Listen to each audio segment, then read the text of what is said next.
വനം വകുപ്പ് ഉദ്യോഗസ്ഥരുടെ നിഗമനം പ്രദീപ്, അധിക ദൂരത്തല്ലാതെ ഈ ആനകളുടെ സംഘം കാട്ടാനക്കൂട്ടം ഉണ്ടാകും, ഈ കുട്ടിയാന സുരക്ഷിതമായി അവരുടെ അടുത്തേക്ക് എത്തുമെന്നത് തന്നെയാണോ?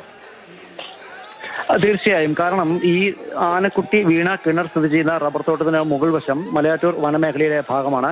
ഈ ആനക്കുട്ടി കിണറ്റിൽ വീണതിന് ശേഷം പലതവണ ഒപ്പമുണ്ടായിരുന്ന കാട്ടാനക്കൂട്ടം കിണറിന് അടുത്തെത്തിയിരുന്നു. പ്രത്യേകിച്ചും ആനക്കുട്ടി കിണറ്റിൽ കിടന്ന് ചിഹ്നം വിളിക്കുകയും മറ്റും ചെയ്തപ്പോൾ കാട്ടാനക്കൂട്ടം അടുത്തെത്തിയിരുന്നു. അതുതന്നെയായിരുന്നു ആദ്യഘട്ടത്തിൽ ഈ രക്ഷാപ്രവർത്തനത്തിലുള്ള ഒരു തടസ്സമെന്ന് പറയുന്നത്. കാരണം കാട്ടാനക്കൂട്ടം എപ്പോൾ ഇറങ്ങി വരുമെന്നുള്ള ഒരു ആശങ്ക, ആ ആശങ്കയിൽ തുടക്കത്തിൽ ആനയെ രക്ഷിക്കാനുള്ള പ്രവർത്തനങ്ങൾ തുടങ്ങിയത്. പടക്കം പൊട്ടിച്ചും പാട്ടുകൊട്ടി ശബ്ദമുണ്ടാക്കിയും മറ്റുമാണ് കാട്ടാനക്കൂട്ടത്തെ ആദ്യഘട്ടത്തിൽ അകറ്റിയത്. അതിനുശേഷം നേരം പുലർന്നു കഴിഞ്ഞതിന് ശേഷം ഒന്നോ രണ്ടോ തവണ കാട്ടാനക്കൂട്ടം ഇതിനടുത്ത് വരെ വരികയുണ്ടായി. പിന്നീട് ആൾക്കൂട്ടമായതിനു ശേഷം ആ കാട്ടാനക്കൂട്ടത്തെ കണ്ടിട്ടില്ല. ഇത്തരമൊരു സാഹചര്യത്തിൽ ഏറെ ദൂരെയല്ലാതെ തന്നെ ഈ ആനക്കുട്ടിക്ക് ഒപ്പമുണ്ടായിരുന്ന കാട്ടാനക്കൂട്ടം ഉണ്ടാകുമെന്ന് വനംവകുപ്പ് ഉദ്യോഗസ്ഥർ ഉറപ്പിച്ചു പറയുന്നു.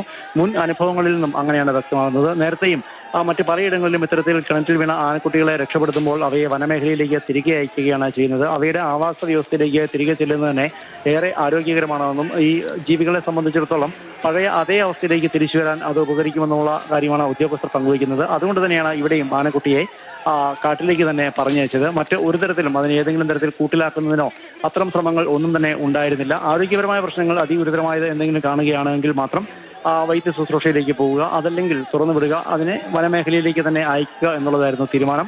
ഏതായിരുന്നാലും 3 മണിക്കൂർ നേരം JCBയുടെ കൂടി സഹായത്തോടു കൂടി പണിപ്പെട്ടാണ് കിണറിലേക്ക് ഒരു വഴിയുണ്ടാക്കി, അല്ലെങ്കിൽ കിണറിന്റെ ഒരു വശത്ത് വക്ക് ഇടിച്ച് ആനക്കുട്ടിയെ പുറത്തേക്ക് എത്തിച്ചത്.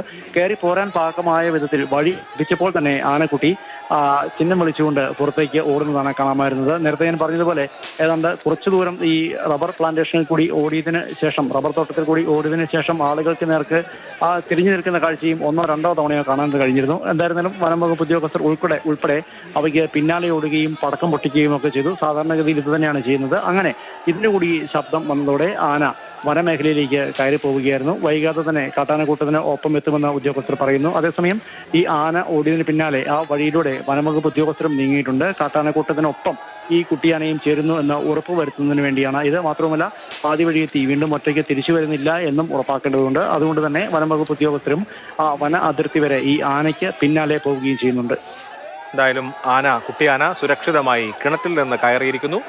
ആനക്കൂട്ടത്തിനൊപ്പം ഉടൻ തന്നെ ആന ചേരുമെന്ന് പ്രതീക്ഷിക്കാം.